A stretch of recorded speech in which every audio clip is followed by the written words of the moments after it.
গেছে আমি আবার দেখি নাই।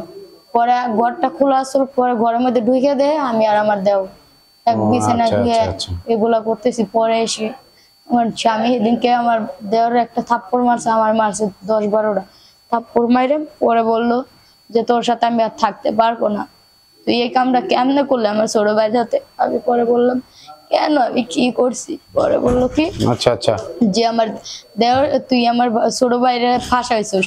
আমি বললাম আমি তো কিছু করি নাই। পরে বললো কি যে এটা করো ওটা করো, তুমি বলে কিছু করো নাই। পরে বললাম আমি কি করছি ভাইয়া, তুমি এটা কি বলতেছো? তুমি আমার হাজবেন্ড, তোমার ভাই একটা জিনিস চাইছে, আমি কি দিতে পারবো না ওকে? ও ছোট হিসেবে চাইছে একটা জিনিসই, একটু জেলা তোমার ভাইরে একটু জ্বালা দিছি দেখে তুমি এরকম করো। আর তুমি যে রাত্রে মদ খেয়ে আসো, মেয়ের হাতে করো, নাটক করো, মেয়ের সাথে থাই কেন ডান্স ডুন্স করে আসো, এটা কি তোমার খারাপ লাগে না? পার্টি করো কেন, এগুলা কি? আর আমি আমার দেওয়ারের সাথে একদিন থাকছি দে ওইগুলা করা যায়? তুমি যা করছো তোমার আমি কোনোদিনও মাফ করবো, এটা বলে চলে গেছে। কিন্তু ডিভোর্স তো আমার দেয় না। পরে চলে গেছে, পরে আবার মুডটা অনেক খারাপ হয়ে গেছে। পরে ভাবছি যে আমি এখন কি করব।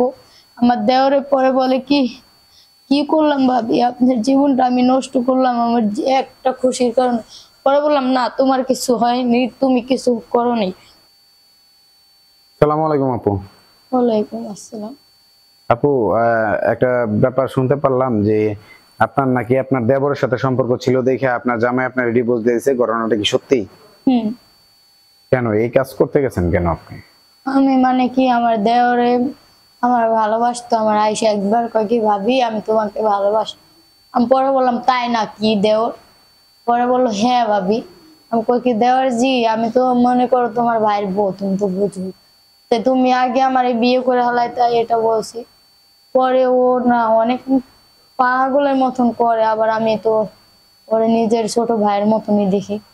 পরে এসে কান্নাকাটি করে, পরে এসে আমার কাছে আইয়ে কান্নাকাটি করে পরে আমি বললাম কি আচ্ছা সমস্যা নাই, আমি তোমার সাথে থাকবো। পরে এসে ও বললো যে তোমার সাথে ভাবি আমি থাকবো। পরে আমি বললাম আচ্ছা। পরে ওর সাথে আমি সম্পর্ক জড়াই গেলাম, ওর সাথে এক ঘরে থাকলাম। পরে এসে আমার মানে দর্শন করলো, ই করলো। মানে এটা আপনার সাথে জোরজবরদস্তি করছে? না, আমি পরে ইচ্ছাকৃত আপনি দিয়ে দিয়েছেন? হ্যাঁ। মানে আপনার স্বামী কি আপনার ভালো লাগতো না তখন? না, আমার স্বামী আমার জীবনের চেয়েও বেশি ভালোবাসতাম, কিন্তু দিতে হয়েছে মানে পোলাপান মানুষ একটা আবদার করছে, কোনোদিন কিছু ফালাইতে পারি নাই তো তার জন্য আমি বলছি। পরে এসে ও মানে আর একটা দিন চাইছে, পরে আমি দিবার গেছি যে নিয়ে আমার জামাই এবার অফিসে যাব। পরে এসে মানে নিজের মানি ব্যাগটা থুয়ে গেছে বিছনার উপরে, থুয়ে গেছে আমি আবার দেখি নাই। পরে ঘরটা খোলা আসল, পরে ঘরের মধ্যে ঢুকে দেয় আমি আর আমার দেও এক বিছানা ধুয়ে এগুলা করতেছি। পরে এসে আমার স্বামী সেদিনকে আমার দেওয়ার একটা থাপ্পড় মারছে, আমার মারছে 10-12টা থাপ্পড় মাইরে। পরে বললো যে তোর সাথে আমি আর থাকতে পারবো না, তুই এই কামটা কেমনে করলে আমার ছোট ভাই সাথে। আমি পরে বললাম কেন, আমি কি করছি? পরে বললো কি যে আমার দেওর তুই আমার ছোট ভাইরে ফাঁসাইছিস। আমি বললাম আমি তো কিছু করি নাই। পরে বললো কি যে এটা করো ওটা করো, তুমি বলে কিছু করো নাই। পরে বললাম আমি কি করছি ভাইয়া, তুমি এটা কি বলতেছো? তুমি আমার হাজবেন্ড, তোমার ভাই একটা জিনিস চাইছে, আমি কি দিতে পারবো না ওকে? ও ছোট হিসেবে চাইছে একটা জিনিসই, একটু জেলা তোমার ভাইরে একটু জ্বালা দিছি দেখে তুমি এরকম করো। আর তুমি যে রাত্রে মদ খেয়ে আসো, মেয়ের হাতে করো, নাটক করো, মেয়ের সাথে থাই কেন ডান্স ডুন্স করে আসো, এটা কি তোমার খারাপ লাগে না? পার্টি করো কেন, এগুলা কি?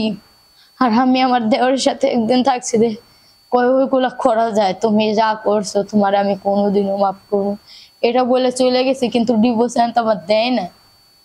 পরে চলে গেছে, পরে আবার মুডটা অনেক খারাপ হয়ে গেছে। পরে ভাবছি যে আমি এখন কি করব। আমার দেওরে পরে বলে কি কি করলাম ভাবি, আপনার জীবনটা আমি নষ্ট করলাম আমার যে একটা খুশির কারণে। পরে বললাম না তোমার কিছু হয়নি, তুমি কিছু করোনি, যা করছি আমিই তো করছি, আমি ভুল করছি, তোমার আমার বোঝানোর দরকার ছিল, কিন্তু আমি এটা করিনি। পরে বললো ভাবি এখন কি হবে, ভাইয়া তো চলে গেল, ভাইয়া রান কেমনে? পরে আমি বললাম সমস্যা নাই, তোমার ভাইয়া রান মারি। পরে এসে এই করতে করতে 2 বছর কেটে গেছে, কিন্তু ও আসে নাই কেন আমি নিজেও জানি না। বলতেছি এই যে তুমি আসো না কেন, আমি ফোন দিলে ফোন ধরে না, আমার ভুলও কমাইরে থুইছে 2টা আচ্ছা আচ্ছা। নাম্বার দিয়ে। এখন এখন আপনার স্বামী কি আপনার নিতে আসে না? না, নিতে আসে না কি বলে আর নিতে চায় না? না। এখন কি বলে? আপনার দেবর কি আপনার ওই বাসায় আছে? হ্যাঁ, ও অবশ্যই। আমি জানি না যে আমার দেওর এত বড় ই করবে। আমার দেওর আমার সাথেই আছে, বুঝছেন, কিন্তু আমি কিছু করতে পারতেছি না, যে ওরা আসতে বলতেছে ও আসতেছে না। আচ্ছা আচ্ছা।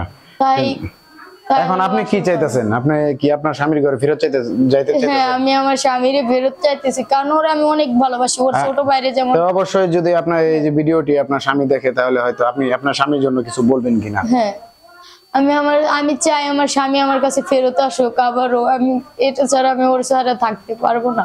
আপনি আপনার স্বামীরে ফেরত চান? হ্যাঁ। মানে যে ভুল করছেন এই ভুল আর জীবনে করবেন না? না।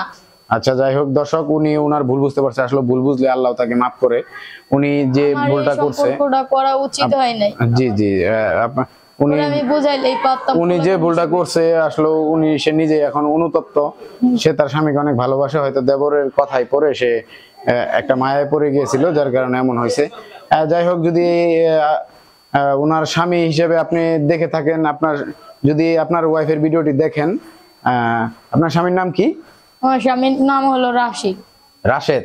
হ্যাঁ, রাশিদ। আচ্ছা, রাশেদ ভাই। রাশেদ ভাই যদি ভিডিওটি দেখে থাকেন, তাহলে অবশ্যই আপনার বউকে আমরা মনে করি যে আপনার বউকে আপনারা মাফ করে দিবেন। উনি ভুল করছে, ছোট মানুষ, ভুল বলতেই হয়, ঠিক আছে? ভুল মানুষই করে। আপনারা সবাই মিললে একটু চেষ্টা করে দেখেন ওরে মাফ করে আবার সংসারটা আবার নতুন ভাবে গ্রো করা যায় কিনা। আচ্ছা ভাই, ভালো থাকবেন। ঠিক আছে দর্শক, আপনারা এতক্ষণ সাথে ছিলেন, এর জন্য অসংখ্য ধন্যবাদ।